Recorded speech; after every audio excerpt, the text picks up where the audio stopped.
Welcome to the Hunt Backcountry podcast, presented by Exo Mountain Gear.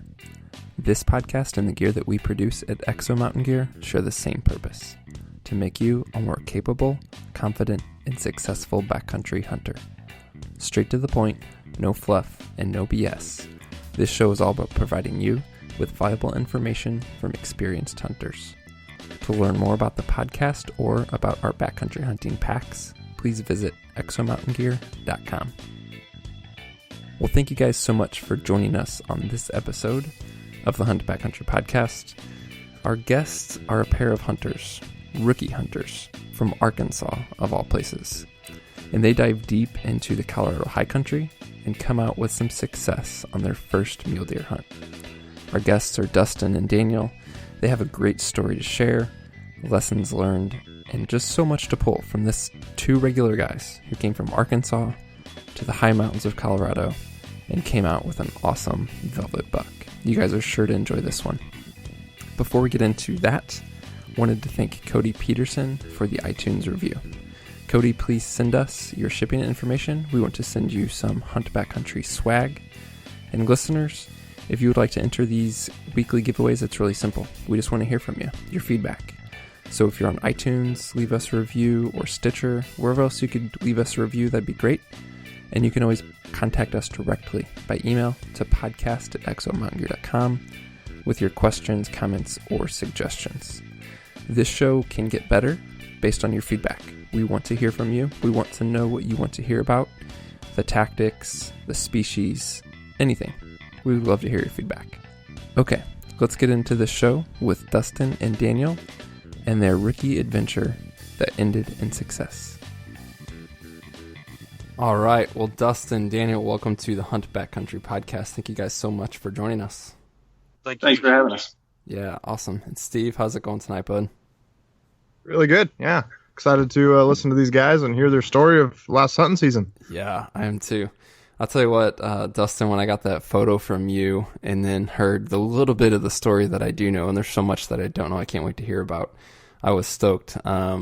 We've done, several kind of listener stories and first time success stories at this point, but they've all been elk focused. So this is the first mule deer story that we're going to dive into, and I can't wait to hear more about it. Before we get into the hunting, Dustin, just go ahead and kind of give us a little bit of context for background, where you're at, where you've come from, maybe just a brief little bit of hunting experience that you've had before we dive into tonight's story. Okay, so I am a lineman for AT&T. That's what I do for a living. Married, got one kid, nearly two, and one on the way. As far as hunting background goes, I mean, as big, since I was big enough to go with my dad, I've been going anything from squirrel to turkey to deer. And I'm in central Arkansas, so everything that I've ever done has been whitetail deer, as far as big game.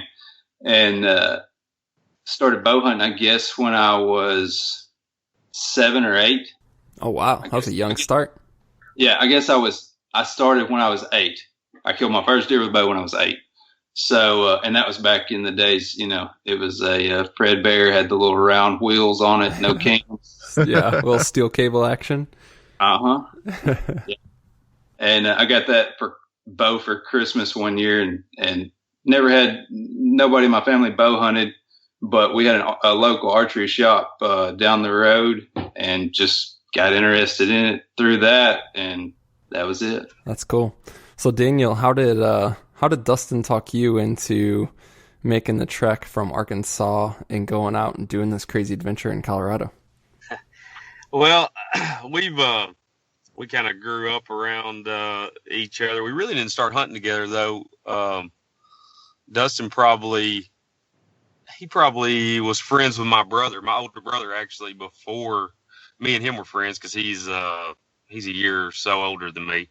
But once we got, grown pretty much, we started hunting together, and we turkey hunt together every year. We camp and whitetail hunt together.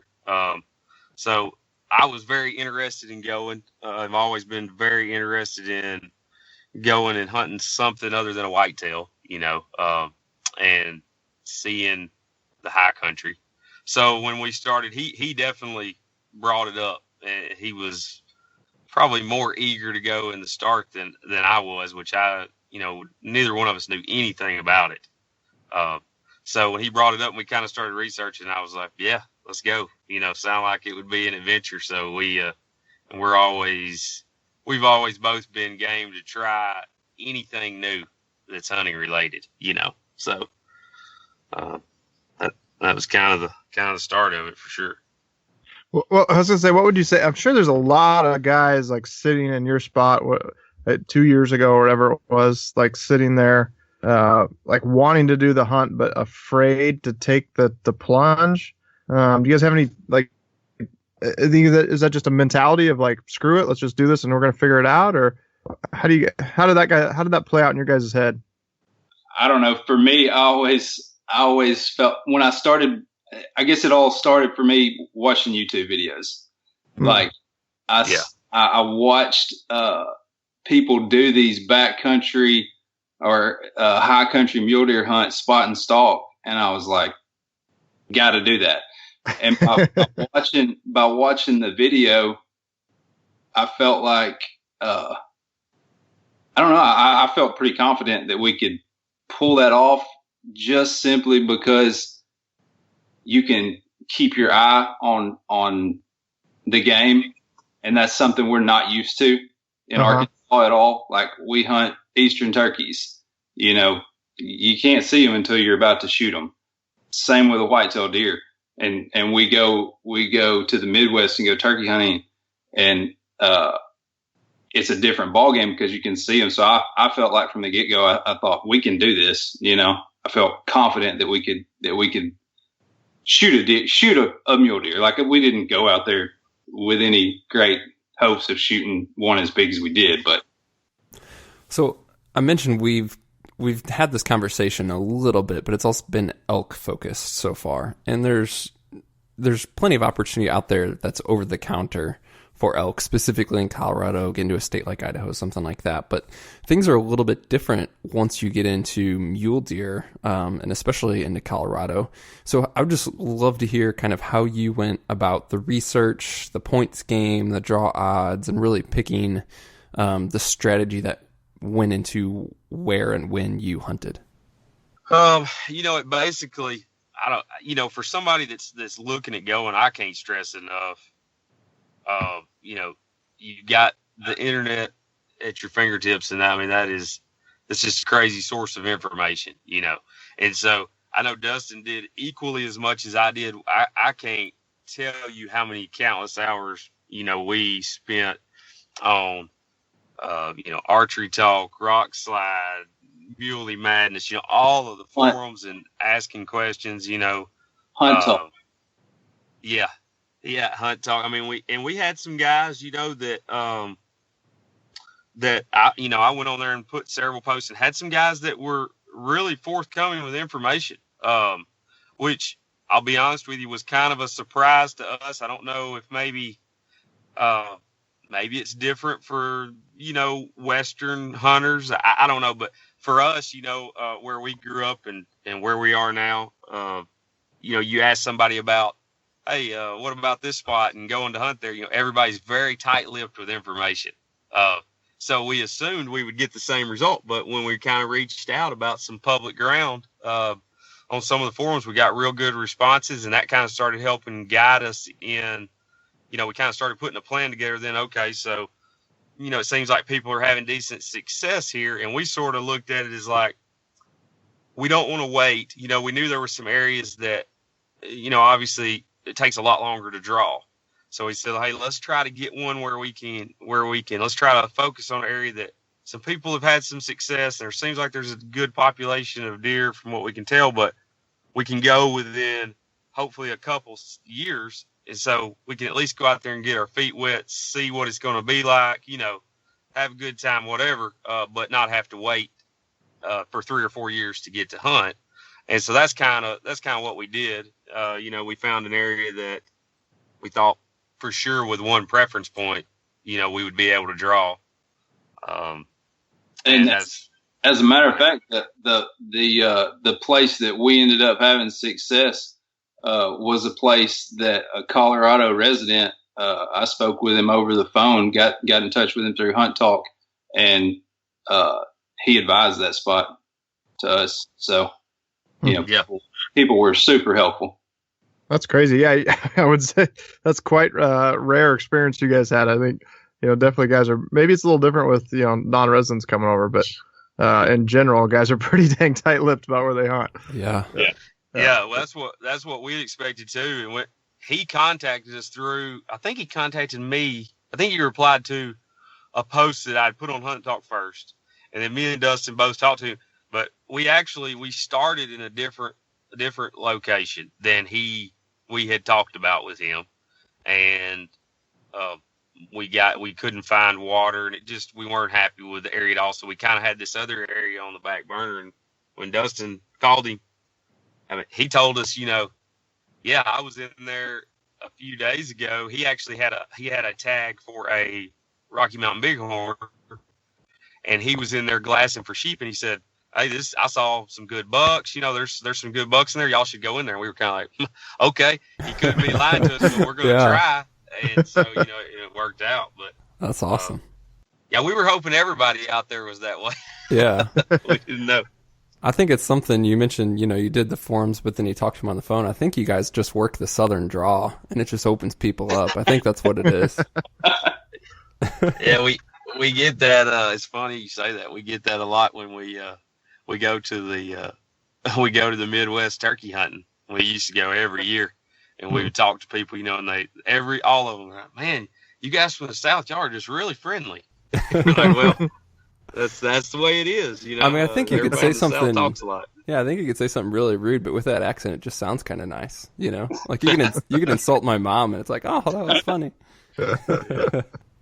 So another big hurdle for guys like yourself, come from the Midwest and thinking of doing this, especially for the first time, isn't just the hunting and where to hunt and the tactics and all that, but it's just the practicalities and the logistics of gear. And I'm just curious, from your guys' perspective, what was it like, gearing up for a hunt like this? What were the hurdles? What were the struggles? What things worked well? What didn't work well? Let's hear about, your experiences with that kind of aspect. I think for me, and I think I can speak for Daniel on this, second best thing about this whole trip, besides going and having some success, was buying all the gear. Like, it's one of the best things, doing all the research. And I will say this, I think a lot of people will be overwhelmed by the cost. I don't know exactly what I spent. I could have went cheaper. I could have definitely went more expensive, but I was actually having a child the first year we decided to go. So we knew we were only drawing for a preference point. So that's one thing I would say to people is just plan in advance. So like we had 2 full years to gather up all the gear that we needed. And now at this point, we're looking at we are going back this fall on an elk hunt. We've got 95% of our stuff, So once you get it, you're good to go, and you may want to tweak it or change something here and there. But just plan in advance. That way it's not such a burden all at once. Yeah, it's definitely a big bill if you look at it as a single purchase. But yeah, spreading it out certainly helps. So jump into this side of the hunt. I know we're obviously skipping ahead in the story, but now that you look back on it, are there any specific gear items that stood out as working well, or the complete opposite, things that didn't work well? What advice would you have for guys making specific gear decisions, and what were your experiences?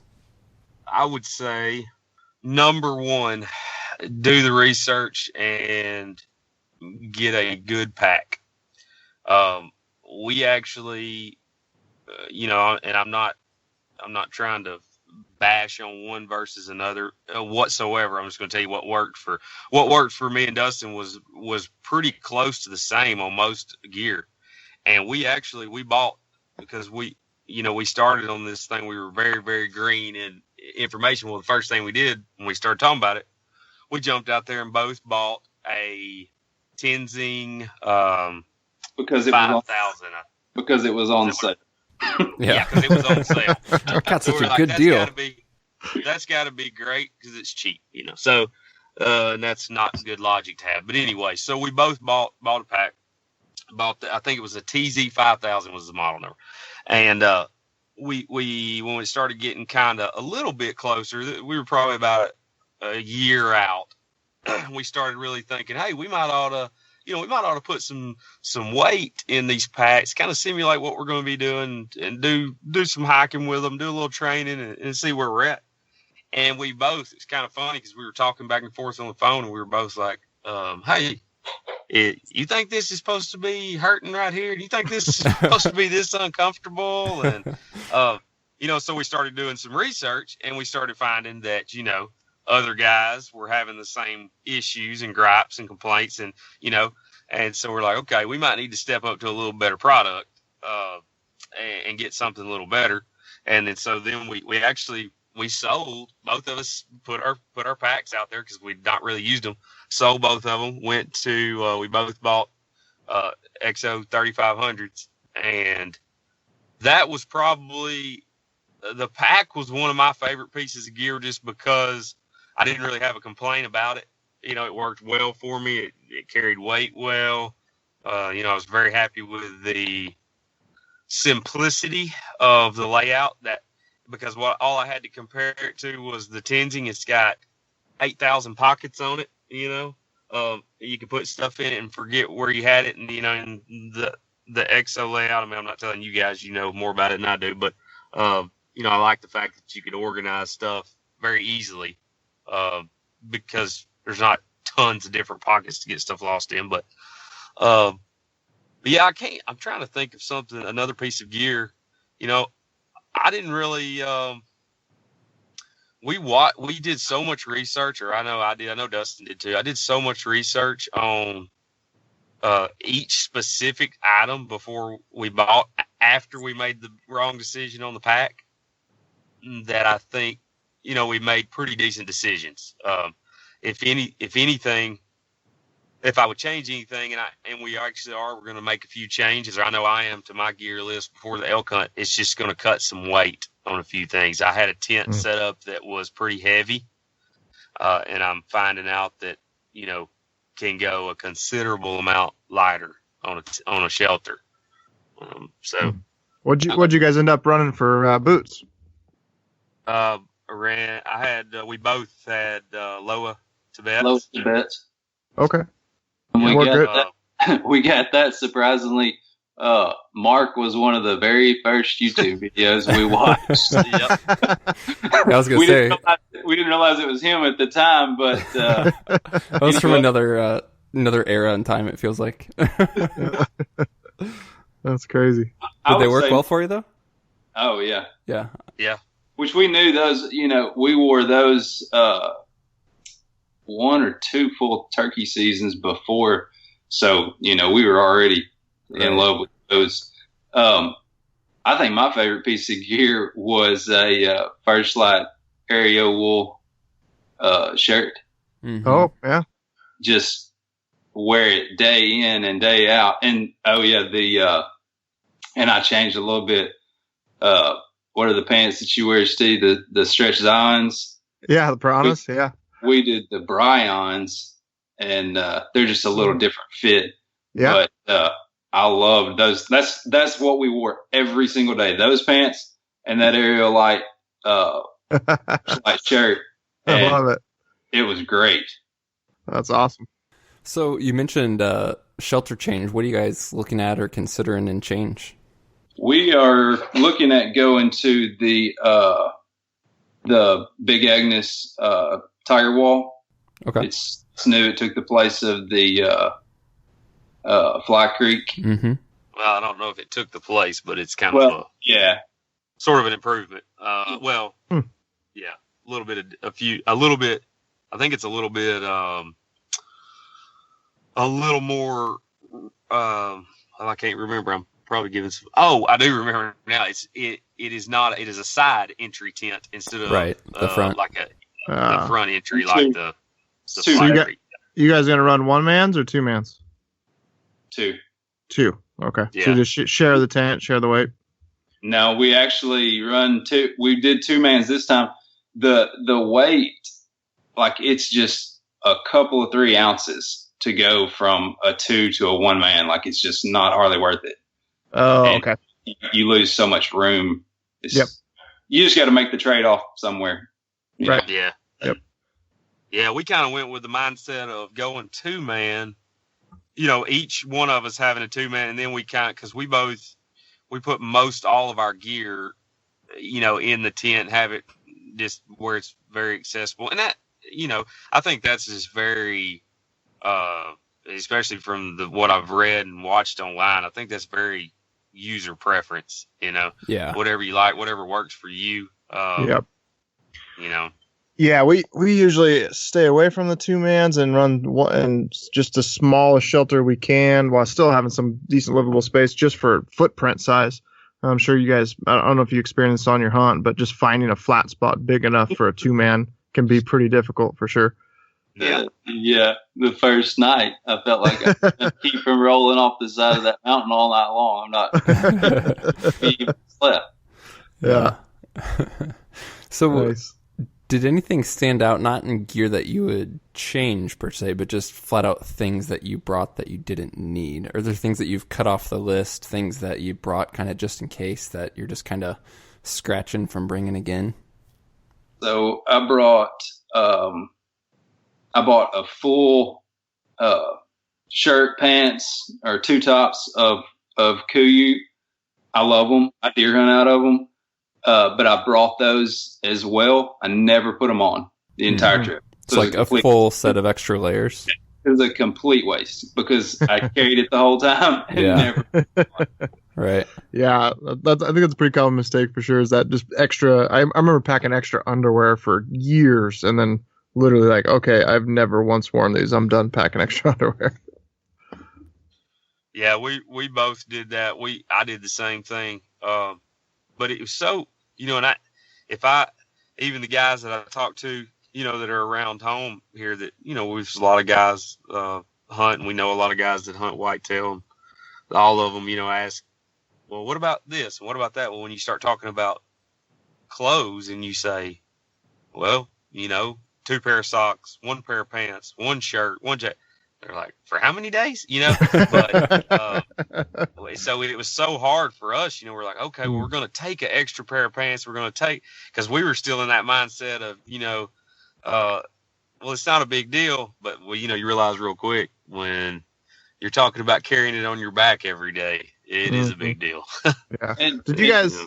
just to give you an example of quality of like material, we both decided we were like, we're going to get just a t-shirt, just a synthetic t-shirt. We're going to hike in that because we know we're going to get super sweaty and hot, and that'll be all it does. We'll just wear that shirt in. So you have to hang that shirt like way away from camp because it stinks so bad. And I wore that First Light shirt day after day after day, and it never got to where it smelled bad. It's just amazing the way this stuff works. Yeah. You know, I'm curious with you guys' whitetail experience. I'm sure for you guys, scent is pretty much everything, right? Yeah. Yes. Yeah, I mean, and then obviously coming out there, you got to struggle with that because it's like, I mean, we don't even bother with. We wash our clothes in scent-free soap at home, but that's the extent of it. It just gets thrown in the back of our truck, and then you're wearing it because you stink so bad. Did you guys struggle with that at all, or was it kind of just figured it out? I've always been on a whitetail. I think there's a lot of products out there that, you know, that are there to catch the hunter. And my dad's always told me there's one way to fool a whitetail's nose, and that's to stay upwind of him. And so I don't put a whole lot of time and energy into staying scent free. I put a lot of time and energy into what direction is the wind blowing and how do I stay, you know, or downwind of him, excuse me. Right. Yeah. So what did you guys do physically to prepare? What did that look like for you, and did it work well? We started, let's see. I guess I started I started probably about 4 months ahead of time. Yeah. Yeah. Something like that. And I ended up Dustin, to kind of give you, so people, that listen will know, Dustin, he walks around in really good shape. Like 5'11", 165. I typically, we hunt hard when we turkey hunt, and we do have some, we turkey hunt a lot on public ground in Arkansas, and it's in some mountains that Arkansas have to offer. So we're used to hunting hard and going hard, but we knew it would be a whole nother level. So we decided that we'd really try to get in shape. But I typically walk around at 5'11", 195. And I started about 4 months ahead of time, and I was doing basically like interval training. I would go and put in about 45 minutes before work every morning at our local track here in town, and would do sprints, run the bleachers, do line drills on the football field. And I tried to do that pretty much always, made 3 days a week, tried to do it 4 days, and I did most weeks 4 days. And by the time we left, I had, I guess I'd lost a little over 20 pounds. Wow. And from doing that, did the hunt, and then from doing that, when I got home, ran a couple 5Ks. That was the first time I'd ever done anything like that, but it worked. It worked pretty well. There's some things now that we've already started. We've been talking about it recently that going to change. I learned that I should have done more with my pack on, with say 40, 50 pounds in it, should have just put it on and went up there and just went up and down the bleachers and maybe done some stuff like that to try to target more the muscles that were going to be used to carry the weight. Mm-hmm. But I definitely getting my cardio in shape, and, I built a lot of leg muscle with the sprints and that type of stuff. But it's still, I'll tell anybody that's from, in the area that we're in, it's never been in high altitude, and has never been carrying that kind of weight on their back day in, day out. No matter what you do, it's going to kick your butt pretty good, Yeah. But you definitely better not take it lightly. You need to get in shape and be prepared, because it'll make your hunt far more enjoyable. That's a great perspective on it. Yeah. Yeah. So what do you do, Dustin, to kind of, sounds like year round, kind of stay active, stay in shape? Is there anything specific that you change up as you get closer to hunting season? I basically did the same thing. It's, I'm not gonna lie. I guess I have a body type that is just easy for me to stay fairly in shape.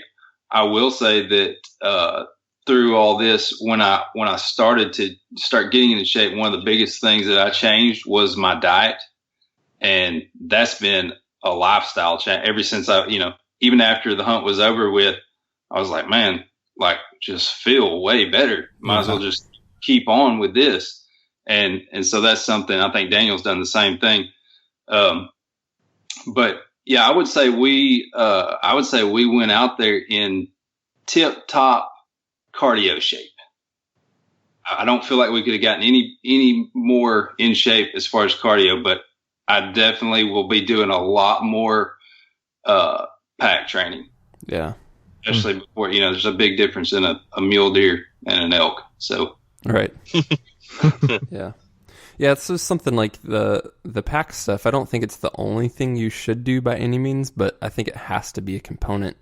Because once you get to hiking with a pack weight, it's not just moving weight over ground and what that might do to your legs or your lungs, which is so true, but there's so much in there in terms of, core stabilization and all kinds of joint and ligament strengthening that you do when you're doing that. It's just so key to get under some weight on that pack and put in some time. That was the biggest thing that we both had to work through. Let's see, I'm 36. How old are you, Daniel? 34. Yeah. So when we first started trying to get in shape, it was like knees and my ankles. Now keep in mind though, we're both two guys that we hunt hard, but other than that, we didn't do anything. You know, the last time we had ran or much less sprinted anywhere was probably seniors in high school. Yeah. That one time in college when I was chasing you. Yeah, when we started, I actually, like, 1 week in, I kind of got with some guys that were some local guys that were I knew that were working out regularly. So it was somebody to kind of help push me, and I thought I was going to fall right in with them, and I pulled a muscle in my quad on both legs about a week apart. So we both learned pretty quick that you can't go out there like you're 18 and think you're going to jump out there and get in shape in 2 weeks and be ready to go. All right. Cool. There's so much good in there. So much good stuff. Let's go ahead and let's get into the hunt, man. Get into the story. I'm excited to hear how this unwraps. I know that in the first couple of days there was some adventure, not a whole lot of deer, but some adventure. So kind of give us the recap on the first couple of days, and then how that kind of led to a plan B, and actually getting into the meat of the hunt. So we drove out. We left early one morning with plans of driving straight through, getting to where we were going to camp at the base of the mountain, which was about 9,500 feet. And our hope was that we would get there and spend the night there in our tents, and that would help us to acclimate a little bit to the altitude before we started, putting forth a lot of energy trying to go up the mountain. And so we drove out and got there, went to bed, got up the next morning, shot our bows, got all of our gear packed up, and started heading up the mountain. Now, this is all, just Google Earth. This is all we're going by. Basically what I did, Daniel kind of left it up to me as far as where we went. And I would just watch YouTube videos and then go and look on Google Earth and try to find places that mimicked what I saw, where I saw deer on YouTube videos. So, above timberline, something that's really green looking, that there's water around. And we had found this spot. And we also looked for places that we thought would be hard for there to be a lot of hunting pressure. So pretty deep in. So we get there, and first morning comes, and we put our packs on, which were way too heavy. What did we start at, Daniel? Like 50? Yeah, I was at like 58 pounds. Oh, wow. Yeah. With how many how many days worth of gear? Now did you have food for a 2-week trip, or no? Yeah, that was 8 days. Oh, okay. Days. Yeah, that's okay. Like first timer in 8 days. That's not surprising. Yeah. That's all that an XO 35 will hold too. Right. Yeah, you're stretching it at that point for sure. That's impressive. Yeah. Was that with bow and water or just gear? Yeah, I was right I was just under 60 pounds with my bow, 6 arrows and broadheads, and 3 liters of water. No, 2 liters of water. Yeah, we started with 2 liters. Okay. It's not, for 8 days. It's heavy, but it's not the end of the world. Yeah. Right. Huh. So anyway, we head up the mountain, and we immediately knew this isn't what we thought it was going to be as far as the area that we were going in, because we were walking a road that, we could tell there had been, by tracks and everything, we could tell there had been 4-wheelers up the road.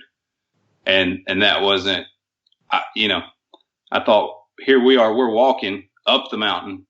And by the way, it was the entire day was spent walking up switchbacks. I think we climbed we started at 9,500. Where we camped that night was like 11,500. Oh, wow. And it climbed that much in like 2.5 miles. Yeah. So it was steep. And it was dumb is what it was. We should have turned around the minute we knew, hey, we're walking this with 55 pounds on our back, and people can just ride a folder and go by. Yeah.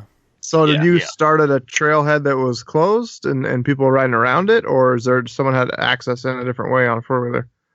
No, it wasn't a trailhead. It was an old, from what the guy that was a Colorado resident told me, it was an old mining road.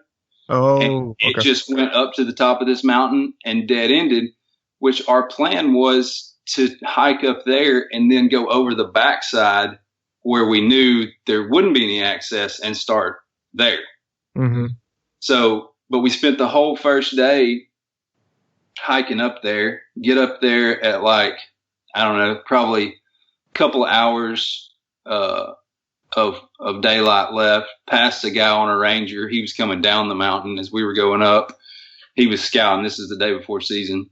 And we get up there and, you know, we're anxious. So we kind of unload our packs and we're like, we're going to run up here to this place we can glass from and see if we can see anything. But then we get to talking about it and realize, hey, we're just about out of water. So probably need to look for some water.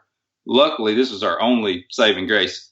It blows up a little thunderstorm, and we threw up a Tyvek tarp and caught, I think we caught like, I don't know, 2 or 3 liters. Yeah. And filtered that. That was the only thing that got us through that night. Or we would have went all that night and half the next day without water. But we did get to run up to a place and glass for a minute, saw an elk, decided, okay, we got to figure out, is there water to be had here? If there's not, tomorrow we might as well head back towards the truck. So we got up at a real high place, and what it was, I've figured out now, it was just such a steep area that there was no way water it couldn't stay up there. You know, it just ran off so fast. And so we looked down in some valleys and found some real green spots and thought, well, we need to go down there and see if there's any water. So we leave the top of the mountain at like dark, going off in this valley, which is really deep and really steep. It's really a bad idea. I look back on it now. It's a wonder we didn't get hurt walking through rock slides. But we hiked all the way down to the bottom to find that there's no water down there. And so then we hiked back up to our camp. And the only flat spot we could find was in between a couple of trees there. And when I say flat, it was just the most flat spot. It was by no means flat. Cracks me up. We slept there that night, and it was pretty miserable. And got up the next morning and, had about enough to each person get a sip or two of water and head back down. Welcome to hunting. Did you guys do, I think, water's, that's such the hardest part because it dictates your entire hunt, as you guys are talking about right now. Did you scout that at all? Like as far as like in your research, looking at topo maps, trying to find springs and stuff like that? Or was it not something that was really on your radar? No, it definitely was. And so the guy that's a resident that I talked to, I asked him, I told him exactly where we were going. I said, is water going to be a concern? He said, no, we've had tons of rain. He said, well, I've never been right there, but he said, there's water everywhere right now. He said, we've had a lot of rain. He said, all of the creeks are running. He said, you won't have any trouble finding water anywhere you go. I gotcha. But like I say, he had never been to that spot. And like, I feel like we were kind of like maybe more in like mountain goat country. It was just super rocky. It was not at all like Right. the place that we went to, the Plan B place. So what did it take to actually push you out to Plan B? Did you guys continue to kind of fight this situation, or did you just kind of quickly realize, all right, Plan B it is, this is not happening? No, we made the decision the first night. That's why we wanted to go down to the bottom and make sure we couldn't find water anywhere. And at that point, we said, okay, daylight in the morning, we're heading back to the truck and going to Plan B. I'm actually kind of glad now, looking back, that it happened the way it did, because we had already discussed, that if we found water, in the bottom of that big drainage. You know, we were thinking, okay, well, we can hike back and forth, and that's where we can get our water at, and it'll be fine. We didn't realize at that point, because that was all we had to compare it to as far as mountain hunting was concerned, that it didn't have to be quite that hard. That there would be other areas that you could possibly camp within sight of water. So it really taught us a lot that we did move to another area that there's other areas that, like Steve was saying, you can look and try to find creeks and drainage and have a lot more accessible water than what we first started out with. Mm-hmm.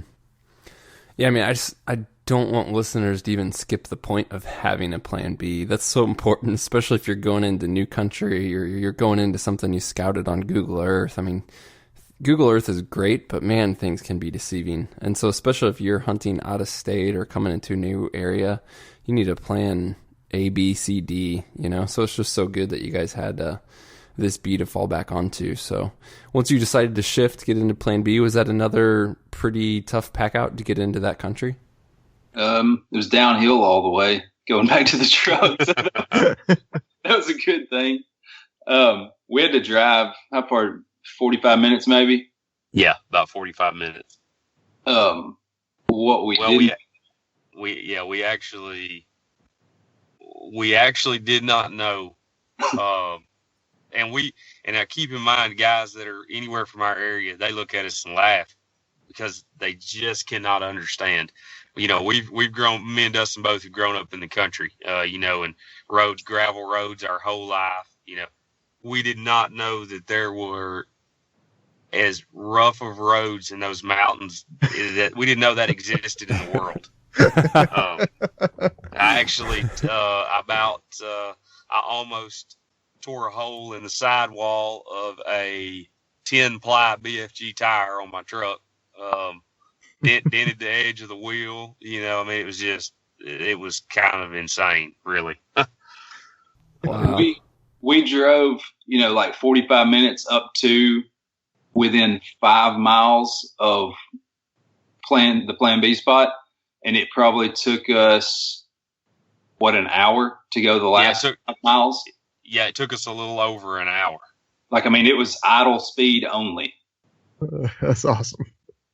But, so we got up to, and this actually was a trailhead that we started at this time. And we got up there. There were some hikers. They were kind of giving some funny looks. They really were. Yeah. But there was another truckload of hunters that pulled up and were getting their gear ready at the same time we were. Luckily, they were going the opposite direction. The trail crossed a road there, and they were going the opposite direction than we were. And that when we left the truck, then that was the last hunters that we saw. Oh, awesome. No more hunters the rest of the time. So we were, we're pretty beat down at this point. So we hiked in really with the sole intention of, hey, we're going to go until we find a place that has water and somewhat of a flat spot to sleep on. And we're going to be happy with that for tonight. Mm-hmm. And so that's what we did. We probably went, I don't know, maybe 3 miles, 2.5, 3 miles. Yeah, not that far. And found a place that, looked like a picture out of a book, and said, this is home for the night. So we filled up all of our water. We actually did get on a high spot that night and we did see some deer that night. Just as far as we possibly could see, way out of range to even think about going to. They were on another mountain. It's a miracle we could even see them. But anyway, we saw a doe right there close to us, and that was it for that day. That was day 2, and we ate supper and went to bed with the plan. The spots that I had seen on the map that I thought were, kind of looked like what I had seen on YouTube, were about another 2.5 miles. So we made a plan before we went to bed. We would get up before daylight and be over at those spots, before, right as the sun was coming up, because we felt like it was pretty important from what we'd seen on videos and what we had read to be there at daylight, because we knew as soon as the sun started getting on those basins that the deer would start, looking for a place to lay down. We felt like they were going to be a lot harder to find after they went to bed versus being up feeding. So was the trail system enough to take you to this location? Or were you navigating with some other means to kind of be in new country and move in the dark? Did you have all this information preloaded into a GPS? How did you do that logistically? We did have, the trail system did take us over there. We did have both location A and B saved on Onyx. So we could pull that up and access that at any time, whether we had cell phone service or not. And that was a huge help. Yeah, for sure. So get up in the morning. Did you make it over there as intended? We did. Probably running, 5 or 10 minutes late. And we come around and we're going out to the end of this point. And that's where we're going to set up in Glass. And I can kind of get a one-track mind when I decide I'm going somewhere. And so I was in the lead, and I was, I've got my head down and I'm going. And Daniel said, "What about why don't we just stop and look at those deer right over there?" Were those not good enough? Is that why you walked past those two? Yeah, because I was about to walk right past them. Go ahead. I was gonna say I can remember it like it was yesterday, because you're at that point in the hunt where it's only like day 3 total, but we've been up this mountain down, about half dehydrated, what I'm thinking. What have we got ourselves into? And we're hiking pretty fast, going. I remember looking, and the sun was on this was a little small, kind of hard to describe, not like a true basin, but it was just kind of a gradual slope there that was green, and it was kind of these bucks had actually found them a really great spot to get where it was super hard for anything or anybody to get to them, but. We're hiking along, and I remember turning my head to the right, and the sun was just beaming on them, so they were just sticking out like crazy. And I thought, well, thank goodness, there's some deer right there. And that really, you could tell with both of us, that really changed our mood and our attitude, that we had found some, because we were definitely kind of questioning, the hey, sanity. are we going to find any deer, or what's this going to be like, Yeah. So you mentioned they were in a tough position. Were they in a position where you considered making a move on these deer? Yes, we did later that day. I remember setting up and putting our binoculars on tripod, and I thought, we're doing it. We're actually doing what I've watched now. Like, we're not just out here walking around in the mountains. We're actually deer hunting now. Yeah. Yeah. But, yeah, so we watched those deer.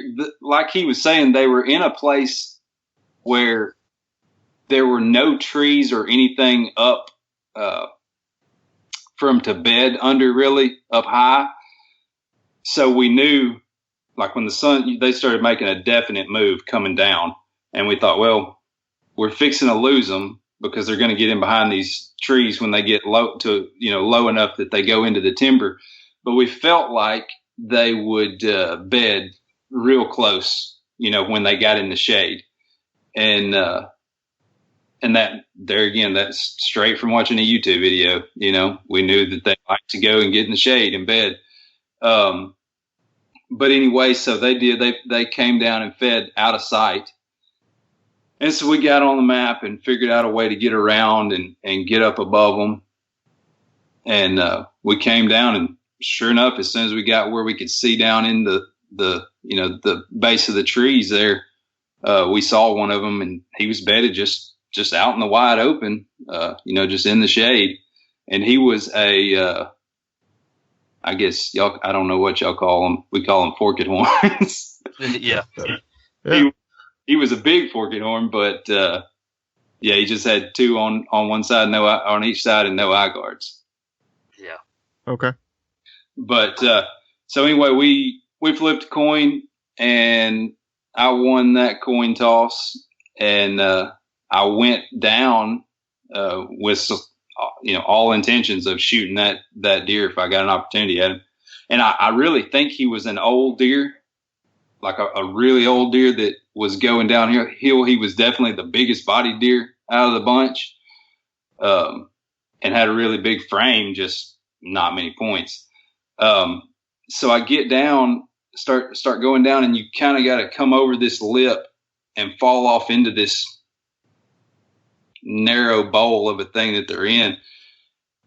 And I just didn't realize, like, when you came over that edge, like, it's so steep that I'm having to, like, you can't walk. Like, I'm having to just scoot down on my butt. And so I'm keeping track. I can see him, and I'm keeping track of him and know about where he's at. He's bedded. And I get down, and I come to a huge deer bed. I didn't realize at the time that's what it was, but that's what it was, as big as the hood of a truck. And so I got off in it. It was a good, kind of a bowl, flat spot that I could sit. And I'm looking for this deer that I'm trying to stalk on. And I just happened to look to my left, and I'm like, there's one. And he's already seen me. And it was a 4x4. I don't know what he would score, but I for sure would have shot him. I ranged him. He was at 80 yards, and he wasn't nervous really. He was just laying in his bed, but he had me pegged.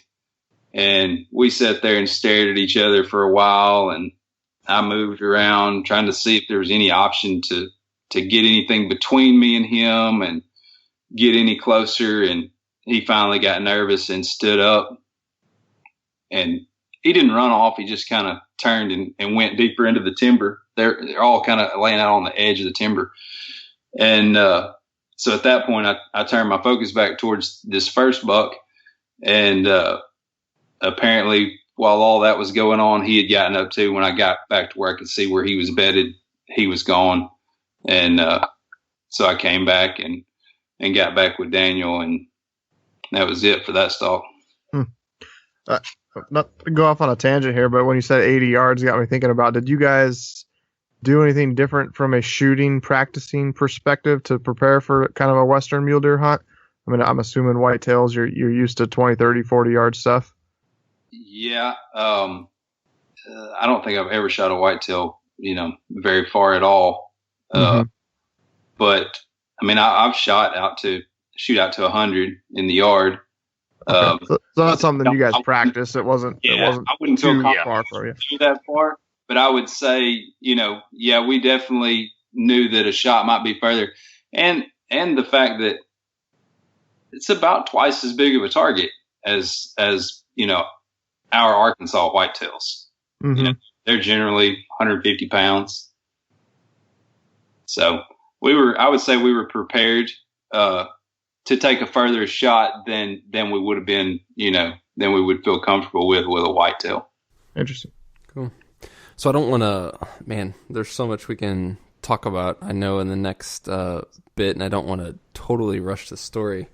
At the same time, I can't believe how much time we've already spent talking. So not to, cut things away, but I'd love to make sure that we get to talk about, obviously, the conclusion of the hunt, the successful experience, and a bit about the pack out. So picking up speed, were there any major events between where we're at after this first stalk, and then I think it was, a couple days later, getting to what was ultimately the final stalk? Yeah, when we set up and glassed those deer, we actually saw the deer that I ended up killing a long ways away, just barely could make out that they were deer. So we made a plan at that point. We went back, got camp, and brought it deeper into where we felt like we were going to stay for the rest of the week and hunt. And Daniel, I'll let you go from there. You were the next stalk. Yeah. Okay. So we got up. We knew we'd got on the map, and we found a spot that we knew we probably needed to be the next morning to, before daylight, to glass this group of bucks that we had seen, like Dustin said, from where he made that first stalk. So we got up before daylight that next morning, hiked over there, and as soon as we hadn't been sitting down, got our binoculars out just for a minute, and we found them. And they were, I think was there 6 or 7 bucks, Dustin? There's 7 of them. There was 7 in that group, and they were just right out there in the same spot. And we watched them feed around, and pretty quickly picked out 2 that were a considerable amount bigger than the others, and watched them bed. And so it was my turn to make a stalk, and from where we were glassing right there, it was taking us it took me about, Dustin, an hour? Yeah. About an hour to hike from there to start getting into position, to be within, a 20, 30-minute stalk of where they had bedded. So I hiked over there, and I had a pretty good idea, of where I thought they were. But then, when you get over there and get in the terrain, like you guys probably know, it looks completely different from what it looks like sitting behind the binoculars, and the wind stayed good. I got over there right where I thought these 2 bucks were bedded, and I thought this is going to be perfect. I found that there was a big rock there I could slip up behind, and I thought, okay, when I slip up behind this rock, they're going to be about 40 yards. Well, I slipped up there, and they weren't there. And so I never heard them leave. I don't know if they did, if the wind had swirled and they might have, smelt me. Dustin never saw them go from the glass to the spot where he was sitting. So at that point, I decided, well, I know these others are bedded together right up here just above me, and I know there's no way they've smelt me if that's what happened with these 2. So I'm gonna, try to ease up and see if I can locate them, get my eyes on them, So, it's quite a bit of time transpired, and I was, really going easy and trying to find them, because I wasn't certain where they were, because the terrain just looked so different when I was over there in it. But I ended up getting up where they were at, and, and found them. And I was about, I don't know, that out of that bunch, there was a buck. He had, I don't know, excitement kind of overtook me, so it's hard for me to even remember exactly what he was. I think he had 3 on each side. I can't really remember what he had. Do you remember, Dustin? I think he was 3 on each side. Yeah, he was more than big. I would have been super, super excited. And I ranged him. He stood up. He probably had spotted me. I feel like he had, because he was staring a hole through me. But I ranged him at about 63, 64 yards, about where he was, and thought everything was good. When I let the air go, I shot 2 or 3 inches over the top of his back. And so then I got to watch him jump up. The rest of them jumped up. He was already up, standing up when I shot him. I got to watch him run out there and stop in the wide open at about 150 and stare at me, which is something that you do not ever experience with a whitetail. Right, you never get that second look. That's right. I found that to be really pouring salt in the wound. When you stand there and go, well, there's no way I can touch you now, so y'all can stand there and look at me. But so I came back around, and I was pretty down about it, but it happens. Just missed, made a bad shot, came back around, and we discussed, well, do you think, because we didn't know, did we ruin that spot? Are those bucks going to be gone? What's going to happen? We didn't really know. So we decided to hike back over to camp, and I don't think we tried to look and see if they came back that afternoon because we had a spot from where we were camping. It was a long, long ways, but if they got right out in a good open spot, we could kind of find them. And I don't think we found them that afternoon before. And So we got up with the same plan the next morning to go back over, and if they were there, to Dustin to try to make a stop. And so I'll let him take over from here because that was when it all came together. So we get over there that morning, and I don't know if he was super clear on this, but the two bigger bucks had separated from the group the day before, and they come down. That's the first two that he tried to stalk and couldn't find. They had gotten down in the trees, and the other five kind of went high and bedded. So the next morning, we're there, and they all bunched up, all seven of them. And you could tell they were definitely making a move going up the mountain. So I'm thinking, well, this is good because we're at least going to be able to keep sight of them as they go to bed. So we'll know exactly where they're bedded at. We won't lose sight of them before they lay down. So they go up this basin, and it's kind of got fingers coming down the basin, just ridge and draw, all coming down where the waters ran down the basin. They get right up on top of one of these ridges and go up to they're up they're at 12,500 feet because that's where they were at where the deer was at when I shot it. But they were up at an elevation that there was no timber, and even the bushes were getting pretty sparse. So they go up this ridge, and they get, I guess, the second to last bush. I thought, where are they going? What are they going to bed in? And they get to the second to last bush. And when I say a bush, I'm not familiar with the vegetation out there, but it was just a clump of stuff like as big as a house, but short, maybe like waist deep. All seven of them went in that thing and bedded. And you could just see their horns sticking up out of it.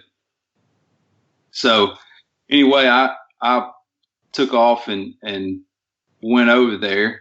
And like you said, it took me about an hour to get over there where they were at, and made sure the wind was good and everything. The wind had started going uphill at this point. So I went up beside them until I got up at least level with them. And I was down in this draw, these ridges and draws really helped because they couldn't have seen me anyway unless they walked over to the edge and looked down. And so I got up and went up that draw until I got just above them, and I had glassed a little bush, and I thought if I can get to that bush, that's where I'm going to be shooting from. I had seen that from way away. So I get up there and get pretty close into position. I'm within 30 yards of the bush that I need to get to, and take my boots off and slip up to the bush, and a small buck stands up and walks out and looks at me, and I'm thinking this is over with, and he just calmed down and went on out of sight. And the minute that I got up to, it was all like, it ended up being perfect. This bush was almost like a C shape, and I was able to come in the back of it, and it gave me tons of cover on the front side. As soon as I got up there and I poked my head up, the biggest buck out of the bunch, which I didn't know this at this point in time, Daniel told me what had went on because he was watching from across the valley. But he said just before I got up there, the biggest buck just stood up, feeds out, broadside. Goodness. when I poked my head up, I'm like, oh, there he is. Like, he's in range. And I shoot a single pin sight, and I shoot 0 to 35, same setting. So I didn't even range. I knew he was within 35. He ended up being 30. But so I'm about half crouched down. I go to draw, and my shoulder pops, and he jerks his head up and looks straight at me. And I'm at I don't know. I had just started to put some pressure on the string, really. So I freeze, and he looks at me a few seconds and puts his head right back down and starts feeding. And I went ahead and drew and shot him. And when I shot, I thought, I smoked him. Like, that was perfect. And he immediately turned and went behind that clump of bushes.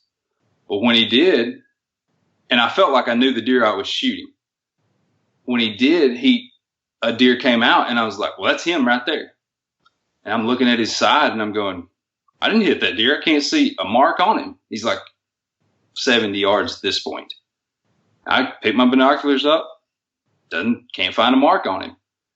And so anyway, he runs on off. And so I'm confused at this point. I felt sure that I made a great shot. So I was able to get some cell phone service. I called Daniel. I was like, man, I don't know what happened. I felt like I shot him good. And he said, you did. He said as soon as he went out of sight, he started doing S shapes down the mountain and piled up. So he watched the whole thing and got to see him fall and everything. And he said, just walk up to the top of the ridge and look down. And I looked down and could see him. I mean, he didn't go, I don't know, 60, 70 yards maybe. That's sweet. That was it. And it's so cool too that just both, like, obviously both the experiences, being the shooter, but being the partner and kind of sitting back and watching that unfold, that's exciting as well. Oh yeah. It was an experience too. Just that, like you say, that experience right there for some guys that have whitetail hunted exclusively our whole life. We honestly did not know that a situation like that could exist. That was pretty surreal to us. And that's something to be said. That I think guys should kind of take note of. You shouldn't go into it thinking it's going to be easier, but if you're a whitetail hunter and you will treat, or our experience anyway, if you will treat a mule deer as a whitetail, and that's what we did because that's the only thing we've hunted, you're in pretty good shape, because we figured out pretty quick that they're not near as spooky, they're not near as cautious and weary of stuff like a whitetail in Arkansas is. I don't think they counter humans near as much as a whitetail in Arkansas. Mm-hmm. So at this point, obviously you make the recovery, he's right there. How far are you, back from the rig, back from the truck? 7 miles. Okay. So did you guys just get him out in one trip between the two of you then? How did the pack out go down? Any lessons learned there? Any big takeaways before we wrap this up? Trekking poles. Don't try it without trekking poles. Yeah.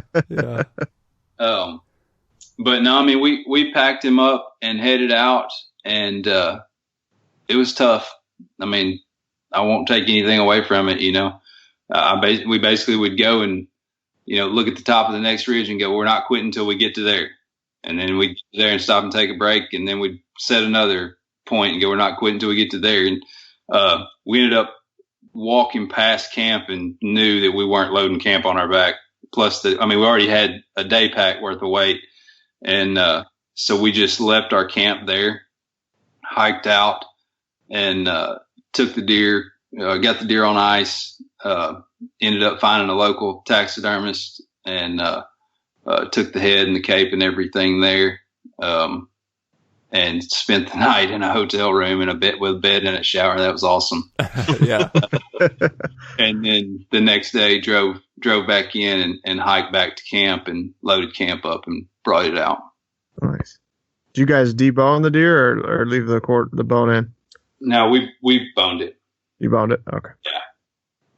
And we thought, I really thought that I felt like, and I do feel like we did something. And then Steve comes on the next few podcasts after we get back, and he's like, "Yeah, I shot a deer and I was 9 miles in by myself. Took out all in one trip. I got back to the truck at like 2 a.m. and it's like, well, kind of takes away from what we did." Well, compare yourself to Arkansas whitetail hunters and not to Steve, and you'll feel a lot better, I guess. That's exactly that. There's a lot of truth to that. Yeah. That's funny. So anything, man, I think this episode has been jam-packed with good info, especially for guys who are getting started and or guys, who haven't done this yet. But is there anything that comes to mind as we close that you would just say to those guys that we kind of haven't covered yet? I would just say, if you have at all considered the idea or have ever felt like, man, I'd like to try that maybe, don't let life go by and not go do it. I mean, Daniel and I have both talked about it. And as far as we're concerned, until we're not physically able, we will hunt something in the Rocky Mountains every year. I mean, it's just, if you're not from out there, you don't realize what it's like. I mean, even if you don't, if you don't get an animal, the scenery and just the adventure of backpacking in. I mean, around here, we're back at the end of every hunt. We're back at the truck. At the end of every morning, at the end of every evening, spend every night at the house. The adventure in itself is worth it. It's awesome. That's awesome. Yeah, that's a great way to cap it, guys. Thank you. Thank you so much for joining us. Thanks for having us. Yeah, thanks a lot. Thanks, guys. Well, that's a wrap on this one, and thank you for listening. How cool is it that two buddies can go and get this done on their own on our public lands? And guess what? You guys can too. Listeners, you can make this happen. If you have specific questions, whether that's about mule deer hunting or elk hunting or some other species, or you're a first timer, anything like that, let us know.